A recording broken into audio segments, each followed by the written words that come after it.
আমি লাস্ট ক্লাছত ডিসকাস কৰিছিলো যে কেনেকৈ মিৰৰ ফৰ্মুলা পোৱা যায় ঠিক আছে সকলোৱে লাস্ট ক্লাছত আই থিংক ভিডিওখিনি চাইছিলা বা তোমালোকে ক্লাছত ভালকে মন দিছিলা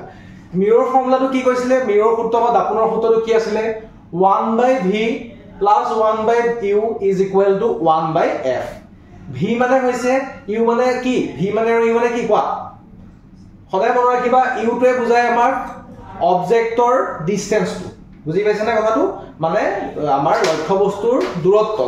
দূৰত্ব সদায় বুজোৱা যায় u ৰে প্ৰতিবিম্বৰ দূৰত্বক বুজোৱা যায় v ৰে মানে আমাৰ ইমেজ ডিসটেন্সটো বুজোৱা যায় v ৰে আৰু মই মনত ৰাখিবলৈ কি কৈছিলো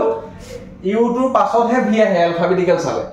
গতিকে তোমালোকে যে এবিসিডি ক্লাছ ভালকে মন কৰিবা u পিছত v আহে মানে আগত কি আহিব লাগিব অবজেক্টটো আগত আহিব লাগিব বুজি পাইছা না কথাটো গতিকে u টোৱে আমাক বুজায় অবজেক্ট আৰু v টোৱে বুজায় ইমেজ ডিসটেন্স ওকে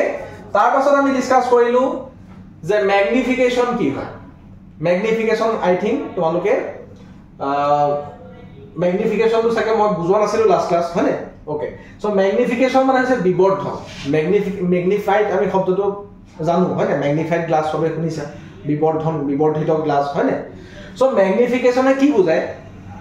যে এটা অবজেক্টৰ লগত আমি যদি ইমেজটো কম্পেয়াৰ কৰি চাও অবজেক্টৰ সাইজটোকে ইমেজৰ সাইজটো যদি অবজেক্টৰ সাইজটোৰ লগত কম্পেয়াৰ কৰি চাও আমি গম পাব পাৰিম যে কিমান গুণ ডাঙৰ হৈছে অবজেক্টটো বা কিমান গুণ ওকে ইমেজটো কিমান গুণ ডাঙৰ হৈছে বা কিমান গুণ সৰু হৈছে আমি সেই কথাটো গম পাব পাৰিম কি চাই বলে গম পাব পাৰিম অবজেক্ট হাইটৰ লগত আমি কম্পেয়াৰ কৰিব লাগিব কাৰ হাইট ইমেজৰ হাইটটো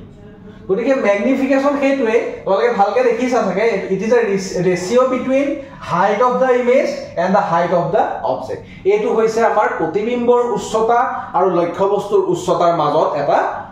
কি অনুপাত বা ৰেশিও বুজি পাইছা না কথাটো আমি চোৱা height of the image to height to এটো সাপোজ ইমেজ আছে ইমেজৰ হাইটটো আমি সদায় h ডেশ বুলি লিখি ইমেজৰ যেটো হাইট হয় যিমান সেন্টিমিটাৰ বা যিমান মিটাৰ যেই নাথাকক ইমেজৰ হাইট যেটো কম হেতু সদায় ওপৰত দেখি তলত আমি লিখিম কি হাইট অফ দা অবজেক্টৰ হাইটটো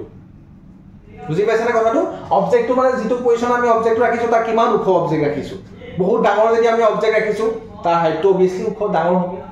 গতিকে আমি তলত লিখিম হাইট অফ দা অবজেক্ট ওপৰত লিখিম হাইট অফ দা ইমেজ মানে ওপৰত লিখিম প্ৰতিবিম্ব উচ্চতা তলত লিখিম লক্ষ্য বস্তুৰ উচ্চতা দুটা ডিভাইড কৰি দিম ডিভাইড কৰাৰ পাছতে আমি ম্যাগনিফিকেশন বা বিবৰ্ধনটো পাই যাম আৰু তাতকে বেলেগ একো কথাই নহয় বুজি পাইছা না কথাটো যে তোমালোকে বহুত ডাঙৰ পাই যোৱা ম্যাগনিফিকেশনৰ ভ্যালুটো হেতু আমাক কি বুজাব যে অবজেক্টতকে ইমেজটো বহুত বেছি ডাঙৰ হৈছে কথাটো বুজি পাইছা নে হে তেনেকুৱা এটা মিনিং দিব আৰু ম্যাগনিফিকেশন একদম জেনেৰেল ভাৱে মই কথাটো তোমালোকক বুজাইছো ক্লিয়াৰ নে কিলেকে সবৰে এতিয়া কেতিয়াবা পৰীক্ষাত আমাৰ h ডেশ আৰু h অৰ্থাৎ আমাৰ প্ৰতিবিম্বৰ উচ্চতা আৰু লক্ষ্য বস্তুৰ উচ্চতা নিদিব পাৰে তেনেকুৱা ক্ষেত্ৰত আমি তেনেকুৱা ক্ষেত্ৰত তেনেকুৱা কন্ডিশনত কিন্তু আমাৰ ম্যাগনিফিকেশন উলিয়াবলৈ কৈ দিব তেতিয়া আমি এটা ফৰ্মুলা ইউজ কৰিম যে m = -v/u কিতাবত ভালকে তোমালোকে চোৱা কিতাবত দেখা পাবা যে m = -v/u বুলি আছে এগেইন আমি জানো v ভ্যালু কিমান হয় নে v মানে কি আছে প্ৰতিবিম্বৰ দূৰত্ব হয় নে মানে আমাৰ কি আছে ইমেজ ডিসটেন্স টু v বুজায় আৰু অবজেক্ট ডিসটেন্স টু কিহে বুজায় u ৰে বুজায় গতিকে v/u কৰি দিয়া আনসাৰটো পাই কথা হেতু আমাক বুজালে কি হ'ব কথা বিবৰ্ধনৰ কথাই বুজালে সবৰে ক্লিয়াৰ হৈছে নেক্সট মই তোমালোকক লাষ্ট এন্ড ফাইনাল কথাটো এটোই কৈম বিবৰ্ধনৰ ওপৰত যে পজিটিভ যেতিয়া আমি m ৰ ভ্যালু পাও বিবৰ্ধনৰ ভ্যালুটো যেতিয়া আমি পজিটিভ পাও হেতুৱে আমাক বুজায় যে সেই ইমেজটো হ'ব এটা ভাৰ্চুৱেল ইমেজ বুজি পাইছা না কথাটো যেতিয়া আমি বিবৰ্ধনৰ মানটো পজিটিভ পাও যেতিয়া আমি ম্যাগনিফিকেশনৰ ভ্যালুটো পজিটিভ পাও সেই যেটো ইমেজ হ'ব সেই টাইপৰ ইমেজটো হ'ব সদায় ভাৰ্চুৱেল ইমেজ ভাৰ্চুৱেল মানে আমি অসমীয়াত ক'বলৈ গলে অসৎ প্ৰতিবিম্ব পজিটিভে ভাৰ্চুৱেল ইমেজক বুজায় গতিকে নিগেটিভে কিহৰ কথা বুজাব অবিয়াসলি গম পালা ৰিয়েল ইমেজৰ কথাই বুজাব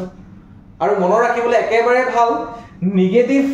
সাইন আহিছে নহয় মানে সদায় মনত ৰাখিবা ইমেজটো এফালে বনিছে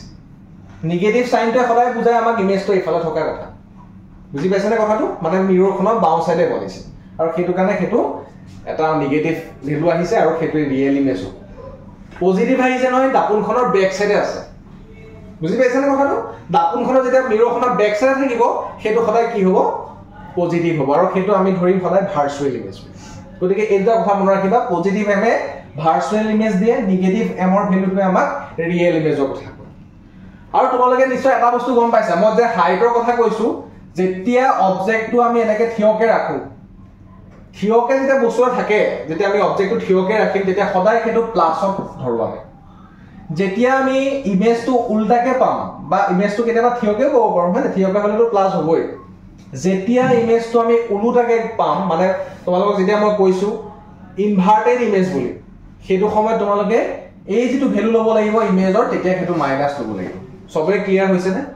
সো এইটোৱে আছিল ম্যাগনিফিকেশন ইয়াৰ পাছত আমি নিউমেৰিকেলছ কৰিম মানে অংক কৰিম ঠিক আছে একেলগে সবাই বুজি পালে ওকে